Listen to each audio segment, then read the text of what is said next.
자, 이번에는 여의도 정치권 소식 말씀 나눠보겠습니다. 국민의힘 장동혁 대표가 오늘 기자회견을 가졌습니다. 이기는 변화를 주제로 당 쇄신안을 발표하면서 계엄에 대해서 대국민 사과했습니다. 2024년 12월 3일 선포된 비상계엄은 상황에 맞지 않는 잘못된 수단이었습니다. 우리 국민께 큰 혼란과 불편을 드렸습니다. 자유민주주의 헌정 질서를 지켜온 당원들께도 큰 상처가 되었습니다.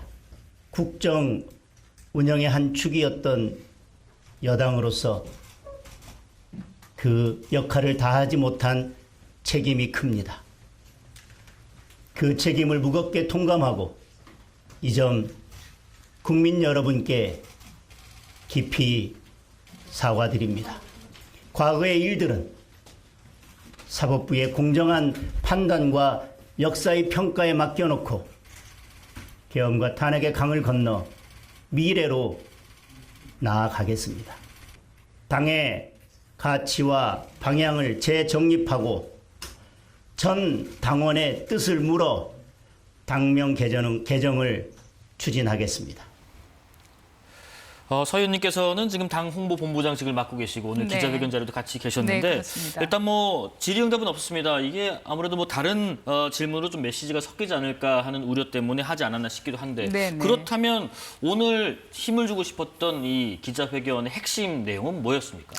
네, 전 국민들을 굉장히 국민들께 실망을 안겨드렸던 그 계엄에 대해서 명확하게 그리고 분명하게 사과와 반성의 메시지를 국민들께 드리는 게 오늘의 핵심 포인트였다고 할 수 있습니다. 그 부분에 대해서 앞으로 더 이상 이 부분에 대해서 저희가 어떠한 다른 말씀들이 나오지 않도록 명확하게 해야 되겠다. 그런 취지에서 그 부분이 선명하게 드러날 수 있도록 하는데 굉장히 초점이 모아졌다고 할 수 있습니다. 지금 뭐 여러 가지 목소리가 그동안 나왔다는 것을 우리가 좀 잘 소개해드렸었고 오늘 아침에도 이제 뭐 이런저런 몇몇 의원분들의 의견도 있었는데 지금 장 대표의 기자회견 이후에 국민의힘 당 내부의 반응은 좀 어떻게 감지하고 계신지요? 네, 반응은 분분합니다. 그 굉장히 잘된 그 회견이었다. 그리고 긍정적으로 평가하시는 분들도 많이 있고요. 그렇지만 어떻게 모든 사람의 니즈를 다 맞출 수 있는 건 아니죠. 다소 아쉬운 점이 있다라고 평가하시는 의원님들도 계십니다.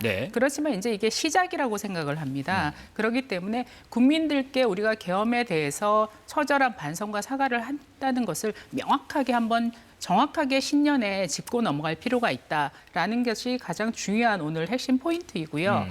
여기에 대해서 뭐 오세훈 시장님이라든지 그다음에 박형준 시장님이라든지 모두 다 이제 시도지사 분들께서도 굉장히 긍정적으로 입장을 바로 내셨습니다.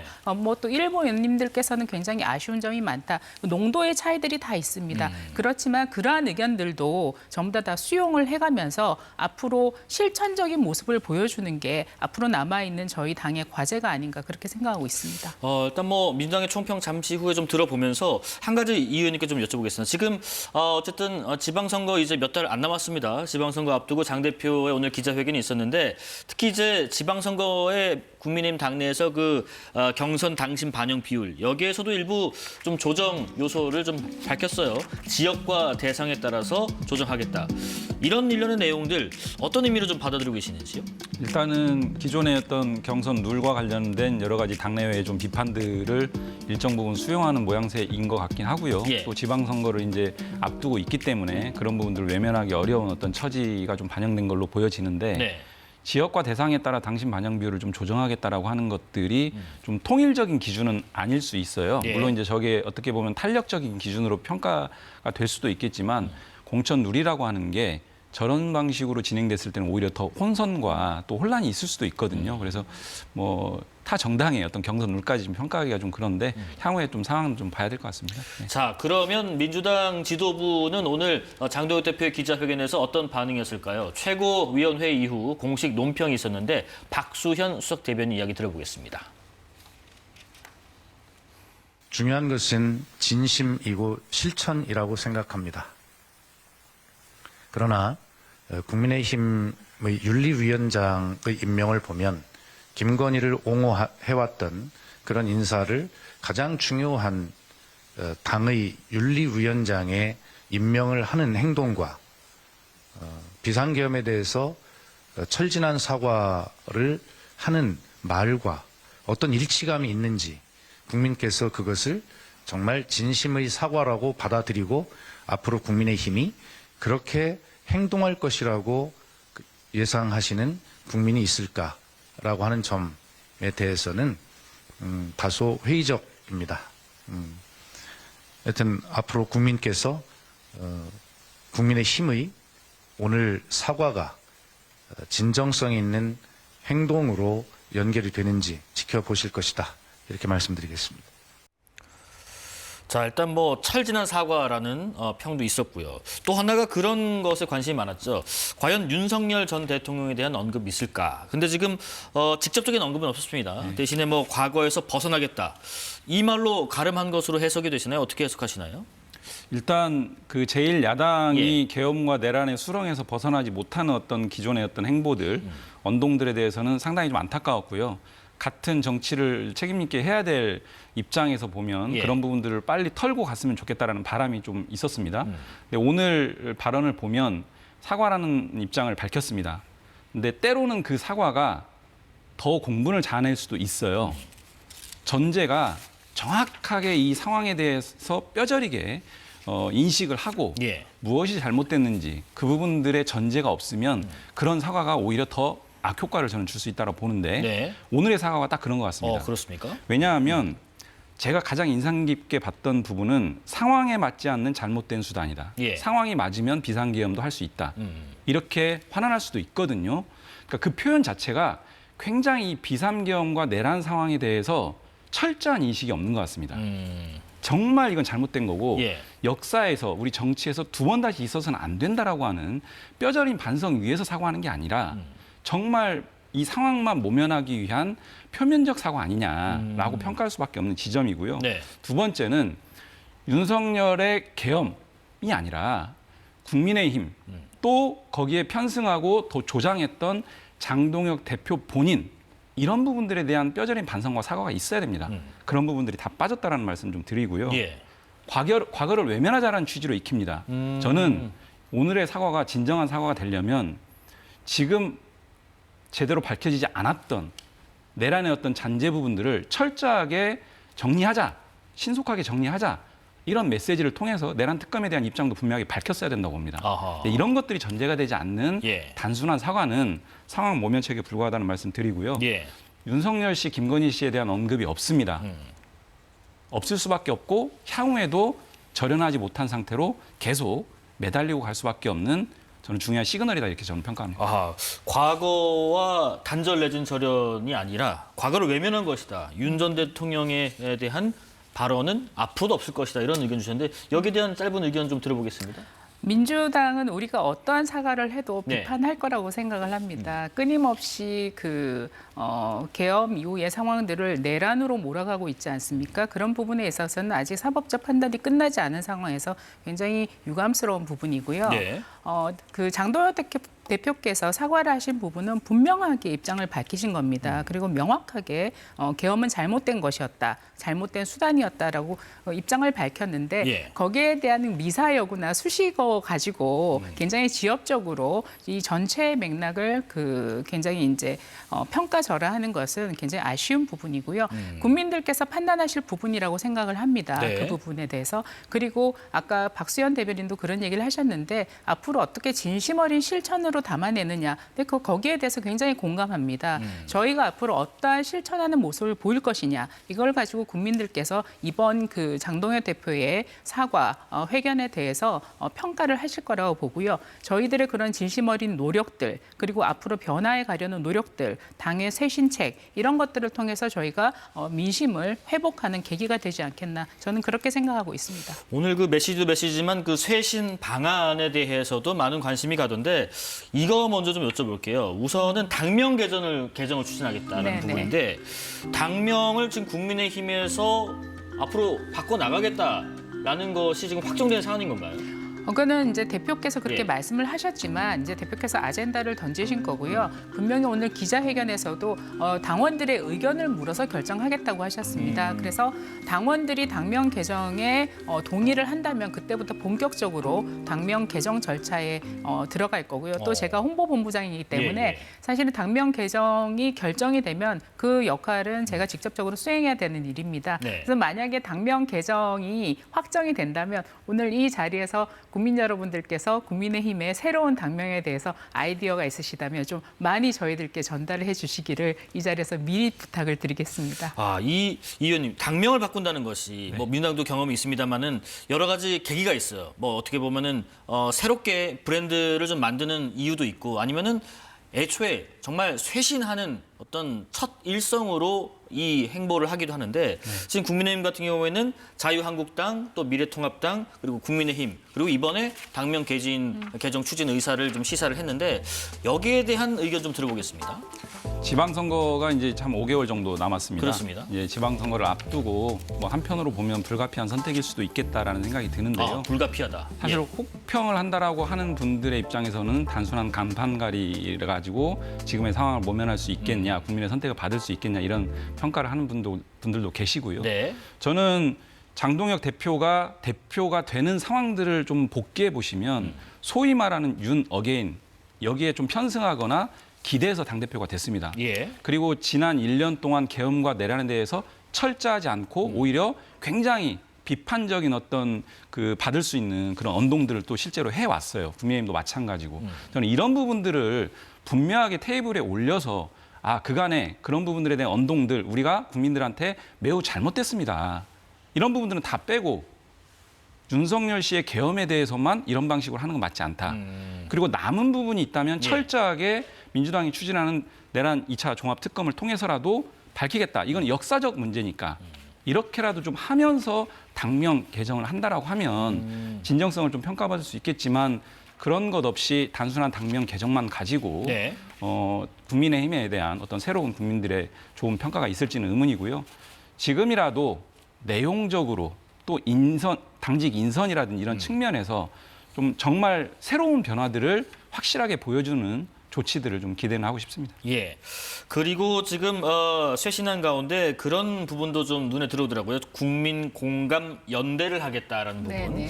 그런데 이제 설명이 있었습니다. 이재명 정권 독재를 막다는 뜻 같이 한다면 누구와도 힘을 모으겠다. 그러면 이 힘을 모으는 대상은 이 연대라는 것이 가령 예를 들면 한동훈 전 대표랄지 뭐 개혁신당이랄지 이런 차원에서도 연대가 가능하다는 얘기인가요?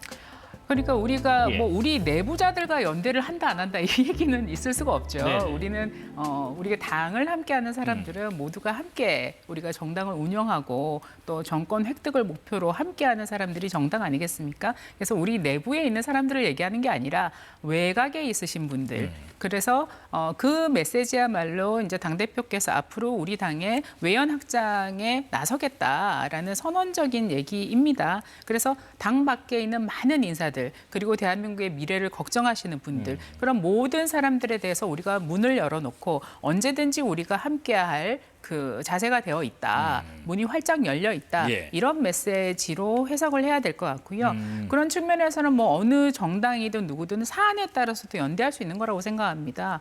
최근에 민주당의 여러 가지 그 당내 여러 가지 잡음들에 대해서 뭐 조국 혁신당에서도 비판하지 않습니까? 그것도 조국 혁신당이 무슨 혁신당에서도 무슨 문제가 생길 때 민주당도 비판하지 않습니까? 그래서 각 정당들이 여러 가지 정치적 사안에 따라선 연대할 수 있다고 생각하고요. 예. 더군다나 이렇게 절대 의석을 가지고 있는 민주당 그리고 정권을 잡고 있는 이재명 정부 그리고 이재명 정부의 여러 가지 독주 이런 거에 대해서 비판하는 모든 세력이라면 우리가 모든 세력 누구라도 우리가 함께 연대해서 맞서갈 수 있다라는 측면에서 나온 메시지라고 볼 수 있죠. 그리고 한 가지만 더 보면요. 지금 당 대표가 당원 중심의 정당을 만들겠다 하면서 이런 방안을 좀 제시했습니다. 주요 현안에 대해서는 전당원 투표를 실시하겠다고 했는데 이 의원님 이게 자칫 일각에서는 당원들의 목소리를 귀를 더 기울이고 국민 여론과는 좀 괴리가 있는 행보로 가진 않을까 이런 얘기도 있는 것 같아요. 어떻게 생각하세요? 이제 그 우려가 아까 제가 말씀드린 것처럼 예. 장동혁 대표의 어떤 지지 기반이랄까요? 이런 부분들에 대한 걸로 좀 연결이 되는 것 같고요. 사실 원론적인 그 측면에서 보면 당이라고 하는 거의 주인은 결국 당원이고 그렇죠. 당원을 존중하고 당원의 어떤 의견을 갖다가 철저한 기반으로 해서 정당의 어떤 방향들을 끌고 가는 것은 원론적으로는 누구도 부인할 수는 없습니다. 네네. 다만 이제 지금까지 국민의힘의 소위 강성당원 극우 당원들의 어떤 이런 입장들이 당 대표가 되는 과정 또 당 대표 이후에 보여졌던 어떤 언동들하고 또 계속 이렇게 연결되는 걸로 보여지니까 네네. 그런 부분들에 대한 우려가 좀 있는 것 같습니다. 예.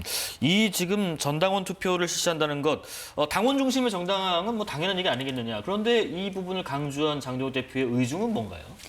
당원들의 참여를 확대하고 당원들의 의견을 더욱더 존중해 가겠다라는 의지를 표명하신 거고요. 예. 당원 중심 정당은 민주당에서도 굉장히 많이 얘기했던 부분이고 아까 우리 당의 뭐 약간 그 강력한 강성 당원들 얘기하셨는데 민주당의 강성 당원들도 당내에서 굉장히 말이 많지 않았습니까? 옛날에 안희정 지사 같은 경우에도 민주당의 그 강성 당원들 문자 폭탄하는 사람들에 대해서 한밤중에 굉장히 본인이 메시지를 쓰기도 했고 또 거기에 대해서 과거에 문재인 대통령께서는 양념 같은 것이다 이런 표현을 쓰지 않았습니까? 그래서 어느 당에서나 굉장히 이제 강성 당원들은 다 있습니다. 네. 그러나 그 강성 당원들에 의해서 좌지우지되는 정당을 만들겠다라는 게 아니라 우리가 그 회견문에 보면은 지금 저희가 이제 100만 당원을 돌파했거든요. 민주당은 200만이 넘죠. 우리가 앞으로 200만 당원 시대를 열겠다라고 얘기했습니다. 그러면 이미 당원 수가 100만, 200만이 돼버리면은 그거는 굉장히 당신과 민심이 괴리되어 있다라고 볼 수가 없습니다.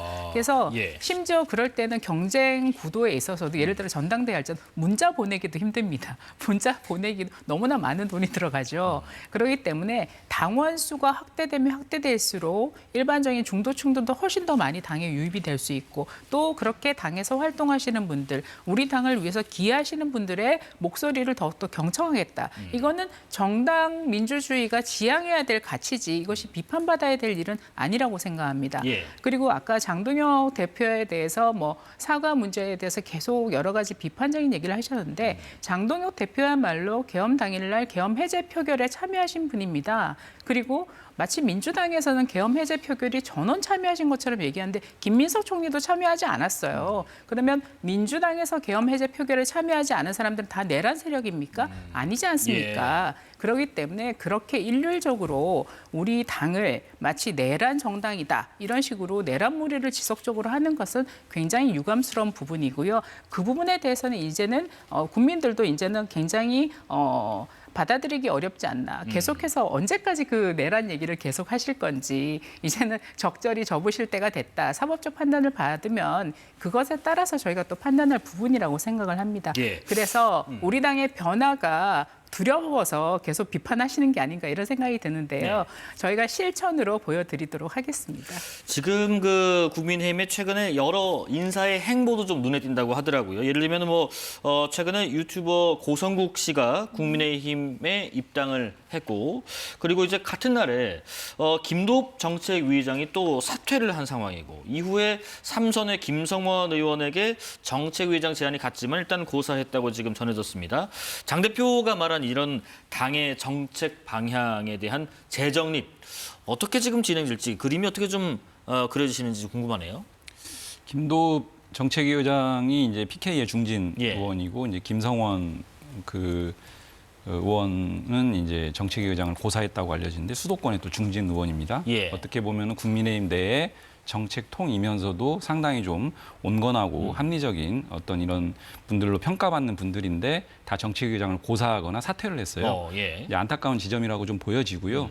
아마도 당내에서 장동혁 대표 체제가 그런 지향점을 분명하게 가져갈 것인지에 대한 의문들이 이런 결과들로 좀 이어지지 않나 이런 생각이 좀 들고요. 그런 지점에서는 아마도 장동혁 대표 체제가 조금 더 네. 각고의 노력들을 좀 기울여 나가지 않을까 싶긴 하고요.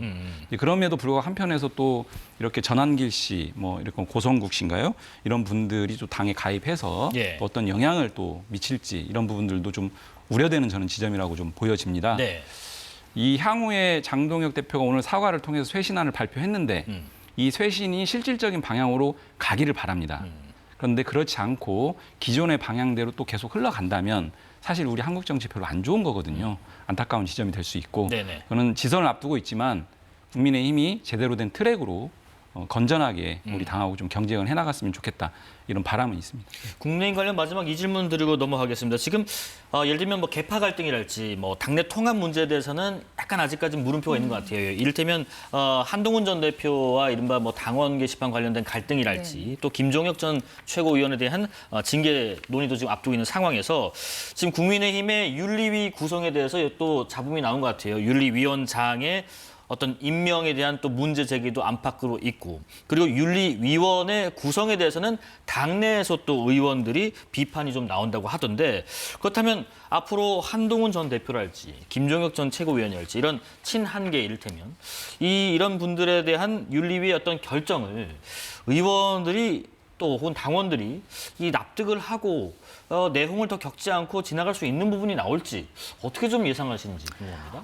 이번에 윤리위원회가 구성이 됐는데 윤리위원회 명단이 유출된 것이 굉장히 아픈 부분이죠. 그 윤리위원회 명단은 대부분 비공개로 저희가 관리를 해왔습니다. 네. 왜냐하면 사실은 윤리위원회가 민주당에도 윤리감찰기구가 있는 것으로 알고 있습니다.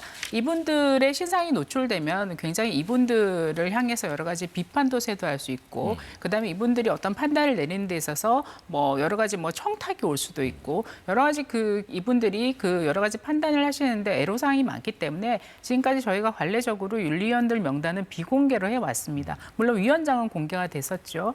그런데 이것이 그 자료가 어떻게 언론사에 흘러 들어갔는지 그 부분은 굉장히 저희로서는 유감스럽고 부끄러운 부분이라고 할 수 있는 부분이고요. 네. 그리고 이분들의 면면에 대해서도 잘못된 가짜 뉴스가 많이 나갔습니다. 그렇기 때문에 뭐 어떤 분은 뭐 정명석 뭐 변호인이었다 이런 얘기하는데 그거는 로펌이 변호 의뢰를 받았다가 로펌이 그거를 거절한 겁니다. 그러니까 그 개인 변호사하고는 관련이 없는 얘기죠. 그럼 로펌에 소속돼 있으니까 배정을 받았었는지 모르겠습니다만 받았다가 거절을 한 일이기 때문에 로펌이 한 판단입니다. 그래서 실질적으로 변호를 한 게 아니죠. 그런데 그런 사람 변호사라고 알려지면서 이분이 굉장히 어떻게 보면 굉장히 모욕적인 일일 수도 있지 않겠습니까? 그런 부분이라든지 그리고 뭐 여러 가지 그분들의 신상에 대해서 잘못된 정보 또 뭐 김건희 여사와 관련이 있다. 근데 김건희 여사가 다녔던 학교를 다닌 사람들은 어떠한 공직에도 어떠한 공공기관에서도 일할 수 없습니까? 그렇게 연관이 된 사람을 모두 확장적으로 해석을 하면은 그것도 그분에 대한 모욕이 될 수 있습니다. 네. 그리고 뭐 대통령께서 중앙대 법대 나오셨는데 그러면은 뭐 권성동 대표도 중앙대 법대 뭐 대통령 라인입니까? 그건 아니지 않습니까? 네. 그렇기 때문에 잘못된 정보, 오염된 정보로 오히려 이분들이 윤리위원으로서 활동할 수 없게끔 만들어 버린 거예요. 이런 부분에 대해서는 도대체 이러한 정보를 그냥 무차별적으로 확산시키는 분들이 누구신지 그 부분이 굉장히 안타깝고요. 이 부분에 대해서 저희가 뭐 관리 책임이 있다면 그것도 우리 당의 관리 능력 부족이었다고 저는 생각을 합니다. 네. 그리고 사법적인 심판이 있을 때도 우리가 법원의 판단을 존중하지 않습니까? 마찬가지로 우리 당이든 민주당이든 어느 당이든 각각의 윤리위원회에서 어떤 그러한 그 절차를 거쳐서 판단한 데에 대해서는 존중을 하는 게 맞다고 생각을 합니다. 그래서 거기에 대한 존중이 있어야만 정당이 또 체계적으로 운영되지 않겠습니까? 민주당도 이제 곧 윤리심판원의 여러 가지 결정을 앞두고 있지 않습니까? 네네. 그런 부분에서 우리가 존중을 그 당 내에서만이라도 서로가 존중하고 갈 때 이 정당의 체제가 질서 있게 유지될 수 있다. 저는 그렇게 생각을 합니다. 예.